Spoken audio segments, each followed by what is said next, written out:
গাইবান্ধার গোবিন্দগঞ্জ উপজেলার স্বাস্থ্য কমপ্লেক্সের পরিদর্শনে আসেন স্বাস্থ্যমন্ত্রী সরদার সাখাওয়াত হোসেন। সকাল 10টার দিকে গোবিন্দগঞ্জ স্বাস্থ্য কমপ্লেক্সে পৌঁছে একজন চিকিৎসাধীন বীর মুক্তিযোদ্ধার সাথে কথা বলেন। তার কাছে হাসপাতালে শুনেন হাসপাতালের নানা অব্যবস্থাপনা, দুর্নীতি, অনিয়ম, চিকিৎসায় ডাক্তার নার্সের গাফলতি সহ নানা অভিযোগ। মন্ত্রী গোবিন্দগঞ্জ উপজেলার স্বাস্থ্য কমপ্লেক্সের বেহাল দশা দেখে বিস্মিত হয়েছেন। পরে স্বাস্থ্যমন্ত্রী ঊর্ধ্বতন কর্তৃপক্ষকে বিষয়টি অবগত করেন, প্রয়োজনীয় ব্যবস্থা গ্রহণের নির্দেশনা দেন। পরে মন্ত্রী স্থানীয় ক্লিনিক ও ডায়াগনস্টিক সেন্টারগুলোর অব্যবস্থাপনা দেখে দুঃখ প্রকাশ করেন।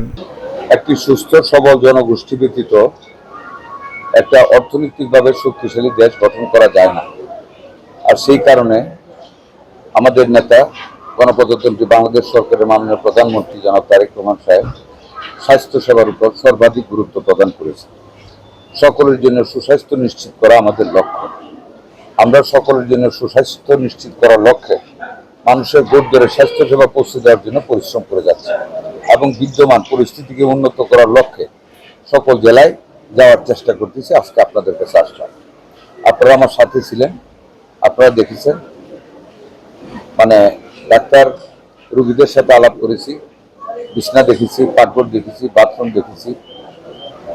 একটা জনসংখ্যার আধিক্যতার সাথে আমাদের ডাক্তারদের পরিমাণ অনেক কম। তার ভিতরে আমরা চেষ্টা করতেছি যাতে করে ডাক্তাররা পিউরিটি অ্যান্ড ইউনিটির সাথে যাতে নিজেদের দায়িত্বটা পালন করে। এখানে যা পেয়েছি, বেশিরভাগ ডাক্তার দেরিতে আসেন। আপনি যেটা বলেছেন, ডাক্তার প্রয়োজনের তুলনায় বিদ্যমান যে ডাক্তার অ্যালোকেট করা হয়েছে অর্গানোগ্রামে, তার চেয়ে ডাক্তারের পোস্টিং অনেক কম হয়েছে। এটা আমি দেখেছি, আমি নোট করে নিলাম। ইরেগুলারিটিস আছে, এটা আমি নোট করে নিলাম। অ্যান্টি রেবিস ভ্যাকসিন সম্বন্ধে আপনারা দেখেছেন একটি অনিয়ম পেয়েছি, আপনারা সেটাও জানেন। 2-3টে ক্লিনিক দেখেছি, ওইখানেও অনিয়ম আছে।